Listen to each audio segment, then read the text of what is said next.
Today we will delve into the dynamic world of entrepreneurship with particular focus on student entrepreneurs. The Arena Pitch Competition is a prestigious event held annually and hosted by the Arthur L. Irving Entrepreneurship Center in Halifax. The competition has been a catalyst for nurturing the innovative spirit of post-secondary students all across Canada. And we're delighted to have a representative of the Arena Pitch Competition in the studio. Kritika Gurung, welcome to the show. Thank you so much for having me, Maudalay. You are most welcome. So tell us about the Arena and your role in it. Right. So I work at the Arthur L. Irvin Entrepreneurship Center as a project coordinator. Okay. I initially started out as a student assistant there. So it's been about over 2 years now that I've been there. Wow. So after graduation, I transitioned into my position to a project coordinator, and I currently oversee 2 projects. So one of them is the Arena, the pitch competition.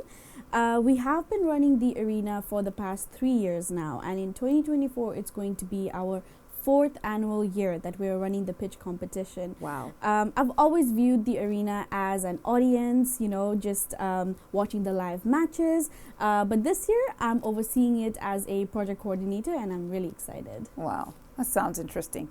So basically, it's all about gathering students' business ideas together and pitching them, right? Right. So initially, the Arena started out as a model after the NCAA March Madness basketball competition. So what happens is that we annually have 64 student entrepreneurs go head to head against each other on live matches, pitching in front of investors, industry experts and industries from all kinds of backgrounds. So they go head to head for a whole month up until from March to April, and then at the end, one of the student entrepreneurs takes the big 10 grand home. Wow. That's interesting and amazing. So what would you say would be some of the impacts that that has on the whole entrepreneurship scene? For sure. So at the Entrepreneurship Center here at St. Mary's University, our main value and goal was to bring student entrepreneurs from all faculties together, because the word entrepreneurship, it automatically makes us think it's business related, or it's mainly focused on entrepreneurs who have studied what entrepreneurship would look like or what startups would be like. But we also found out that students from all faculties, like arts, like I come from a faculty of arts background, and I'm still running a pitch competition, a nationwide pitch competition.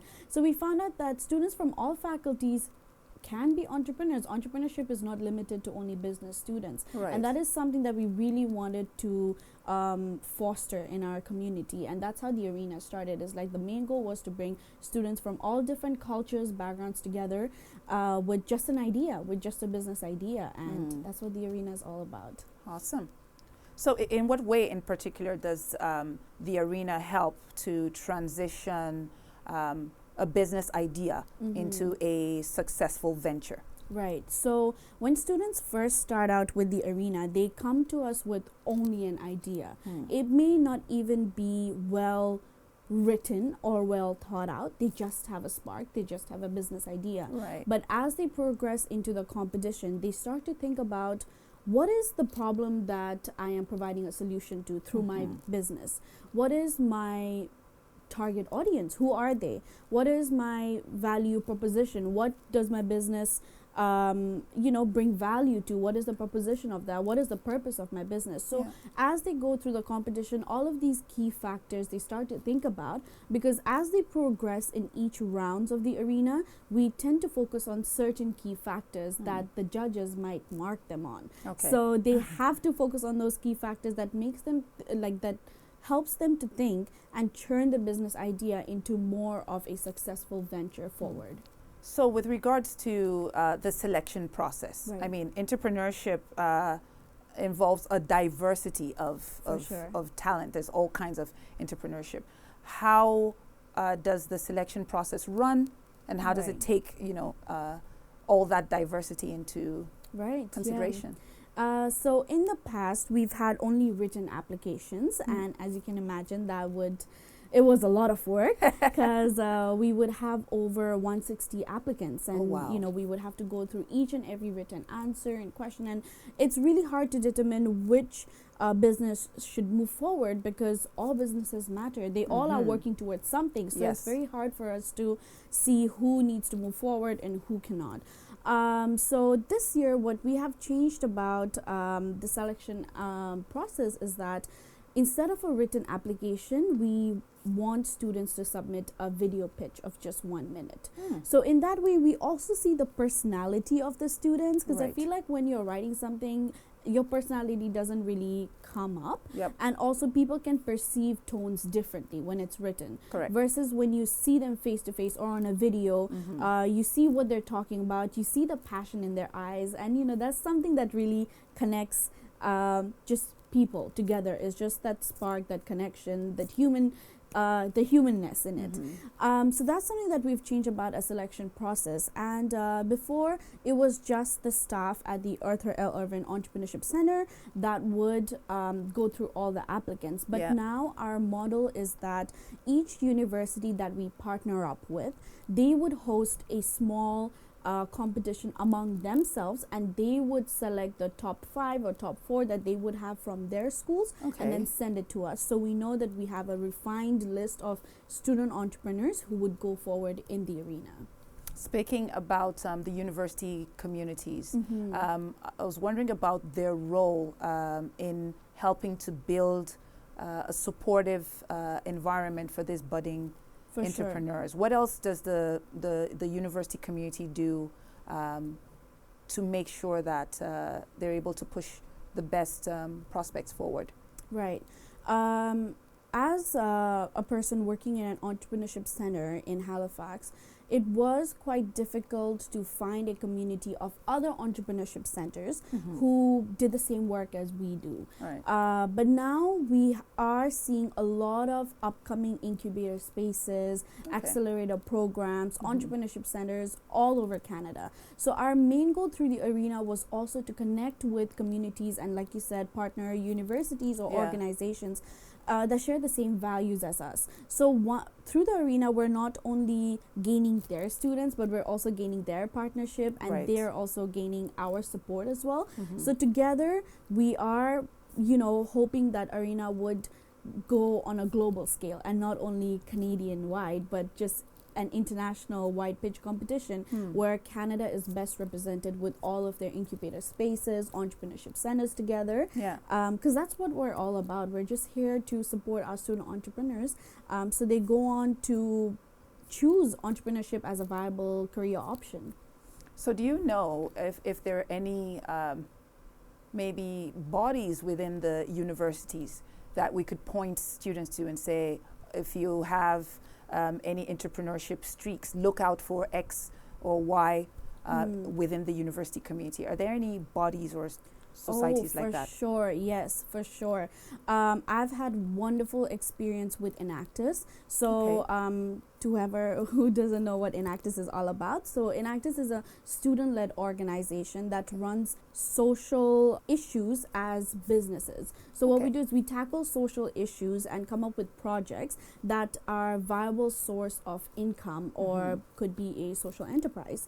So Enactus is one of the big communities that I've noticed in Canada, and it's also worldwide. Just the Canadian chapter is one of the world chapters that they have here. But we have Enactus in India, we have Enactus in Ghana, we have Enactus everywhere. So that is one of the biggest society that I would say students to look out for who are interested in startups, entrepreneurship, or even just taking on simple leadership roles. Because when I started out my university, I was very shy. I didn't have a lot of confidence. And coming from an arts background, we're always told or heard that business is not an option for us because we need to stick to our research papers, our theories. But that's not true at all. If you have a passion for entrepreneurship, you have a business idea, you just go for it. And that's how I came across Enactus. And it I think a community like Enactus is very necessary because it truly builds your leadership skills as well. I started out as a general member in the beginning, and then I had the guts to go ahead and become a project manager for one of our leading projects. And after that, within a year, I applied to be the president of Enactus, and that was a huge step for me, especially coming as someone who was a creative kid. Right. But you started to find your voice. Right. Yeah. I was like, okay, wow, I can, really do this. And with Enactus, you learn presentation skills as well, which I think is very important if you're someone who has a business, because you need to be able to grab attention from your investors and network and tell people what you are doing, what are the amazing things that you are working towards. And I think that's something that students lack, is not being able to really sell themselves, really sell their business. And Enactus really, really, really hones on that skill. Like they are really set on presentation, elevator pitches, so you know how to sell your product within a minute. So it sounds like it basically all that gets you ready to shine at the arena. Oh yes, for sure, for sure. Because Enactus also holds regional competitions and regional pitch competitions, and then they go on to national competitions and even world competitions. So it's an amazing experience that I would say each and every student needs to take part of it, even if you don't have a business, just to learn leadership skills and soft skill development. So the arena grand prize of 10,000 Canadian dollars. Right.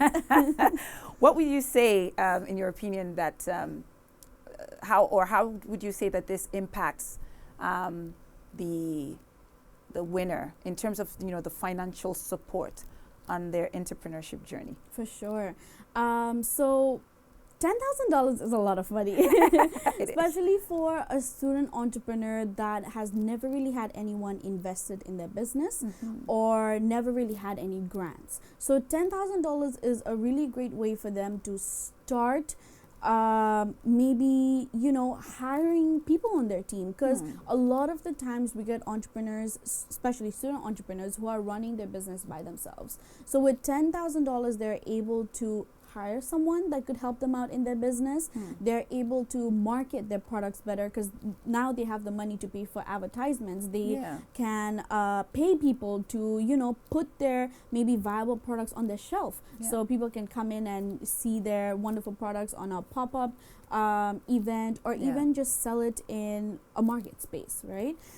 They also help them to get into the tech field. So what we are seeing with the trend right now is that once you start a business, we see that students are really using tech or AI in a way to promote their products, or even to make it accessible for a larger audience or a larger market. So I think that money really, really helps them reach their goal in order to get to a stage where they can now start thinking about the longevity of their product or of their business. So they're exposed to, it brings them into management skills. It brings them into a whole world of advertisement and also tech advantages. Right. And the biggest one I personally would say is also financial literacy. As students, I was a student a year ago, but as students, it's difficult for us to manage our finances. And I think with such a big amount, you are forced to learn to how to manage it properly, especially if it's for your business, because it's not for your personal needs or wants, it's going towards your business. And so you're a bit more careful on how you would want to spend it. So you also get a lot of financial experiences with it. So please walk us through the now, because this is very exciting stuff. I imagine that there'll be lots of students out there that would want to apply for this. So please walk us through the application process, the application schedule. Right. Yes. So the arena, the application is open. It's been open since October. The registration deadline is January 25th, 2024. And so we've started to receive applications. The main competition runs from March 4th up until March 5th. So in between, we have 6 rounds that students go to. Okay. And with each advancing round, they talk about specific features about their business. So for example, maybe in round 1, you talk about the problem and the solution of the business. In round 2, you talk about your target audience. In round 3, you talk about the value proposition of your business. So as the rounds advances, you talk about just certain key features that are important to think about when you are starting up. Where can students find information about the application or where to submit this 1-minute video? Right, so you can find the registration application on the Arthur L. Irvin Entrepreneurship Center website. If you just type our center's name, you should be able to find the application. Okay. And it's the Arena Pitch Competition application. Is that what it would say? Okay. Yes, the Arena Pitch Competition application. You can also simply type the Arena and our website should pop up, and then our registration link would be right there. Okay. So for any students who are considering entrepreneurship and maybe shy about putting their ideas out in a competition, what would you say to them? What would be your advice? My advice would be to just go for it. I think we regret a lot of opportunities that we don't take forward. Right. And so the worst, I always say this to my clients, my student clients as well, is that the worst that people can say is no. And it's okay if people say no. Like rejection, I feel like rejection should not be taken as something that should stop you from ever doing your, ever like going forward with your passion. You know, if you're passionate about something, you should go for it, even if people reject it. Right? Because one person may reject it, but the other person may love your idea and take you on. You never know. And with competitions like the Arena, you're pitching in front of judges, and these judges could be your future investors, your future business partners. Correct. They could be your future mentors. So why miss an opportunity like that? Even if you don't advance from round 1 to round 2, you've already shown your business, your face, your name to a group of investors that might likely propel your business to an even brighter future than what Arena could have offered you. So it's all about networking and making those connections. So don't miss out on the opportunity just because you think your idea is not great. There is someone out there that thinks your idea is perfect. Some very sound advice there, I must say. So within the entrepreneurship ecosystem, would you say that there are some trends, or what trends are there that student entrepreneurs should be looking out for to take advantage of and make a mark for themselves to stand out? I think right now, authenticity is the biggest trend that I've been seeing among student entrepreneurs. Is that I think maybe even 2 years ago, student entrepreneurs were following a specific topic or theme. Like for example, you know, climate issues, water issues. I think we had a lot of entrepreneurs looking to solve those issues, which is great. Like continue doing that. But I think in today's world, authenticity is the biggest trend that you could follow, because what you bring to the table is something that even your friend couldn't bring to the table, no matter how alike you both are. So just sitting down with yourself and thinking, what is truly important to you? Why are you starting up this business? You know, for example, we have an awesome student entrepreneur. Her name is Queen Esther at St. Mary's University. Just a little shout out to her. She started a black beauty products business, and we see a lot of black beauty products out in the market, especially among student entrepreneurs right now. But what she wanted was, you know, she had a personal experience of not being able to find the proper products for her hair at 3 a.m. in the morning. Oh, wow. Right? She wanted to do her hair at 3 a.m. in the morning because you're a student, you have lots of work to do during the day. So she was like, this is the time that I want to do my hair. But she couldn't find any products. None in Shoppers, none in Lawtons, none in Walmart. As usual, we face that. And she was like, you know, I live in residence. Why can't I find anything in residence? So I don't even have to walk out of my campus to go find it. So what she did was she bought a vending machine, and she put all the black hair beauty products that she could find in the vending machine. Oh my goodness. And now the vending machine is operating on our campus and everybody loves it. So it's those little personal experiences, you know, that authenticity of your story, of why are you starting up this? Like you really need to sit down and follow that authenticity trend. I think that's the most important thing that students need to keep in mind, is that personalizing your business, that personalized story really connects yourself to your target audience as well, because now she has like all of our students at SMU especially, they're using those vending machines. And I know earlier you had mentioned something also about the use of tech and automation. Right. Yes. You know, AI these days, like as scary as it is, it's so helpful. It is so helpful. Like platforms like ChatGPT, you know, there's a lot of not controversies, but people do have questions about those technologies, you know, as to how much is it helpful or harmful. Right.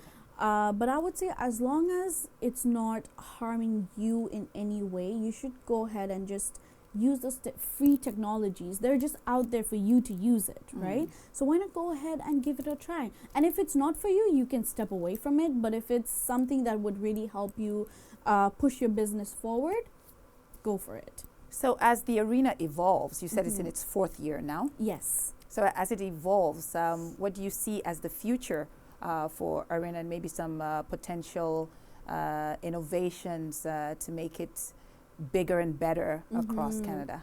Yeah, so our biggest goal for the arena is that this kind of pitch competition needs to be on a global scale, especially coming from a small city like Halifax, right?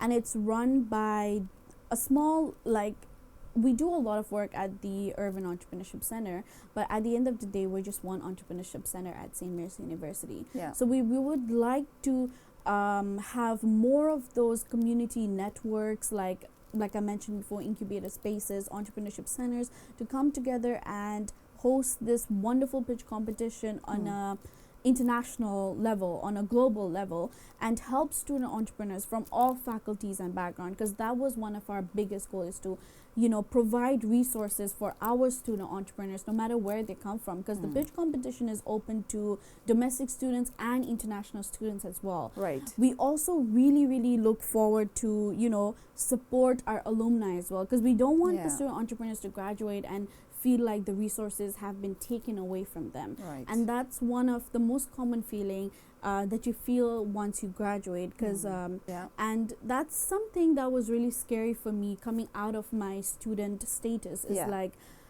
I don't have any resources, because when you're a student, everybody wants to give you things for free. Everybody wants you to come there, do stuff. And the mentors. Right, mentors, you know, but once you graduate, it's like you're on your own. But that's something that we don't want to make our alumni feel like, because they're not.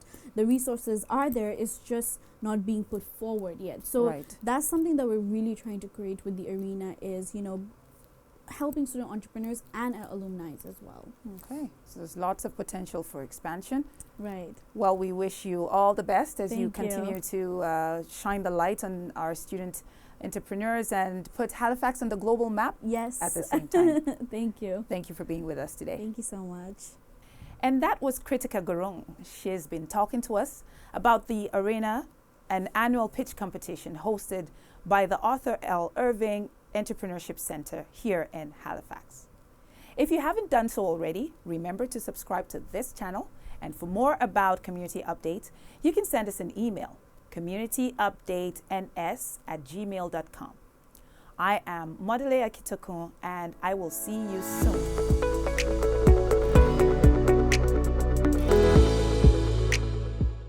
Community Update is brought to you with the support of the following organizations, businesses and individuals: Heritage Canada, Canadian Association of Community Television Users and Stations, Cactus, Bailey O, M4 Media, and Shokoto.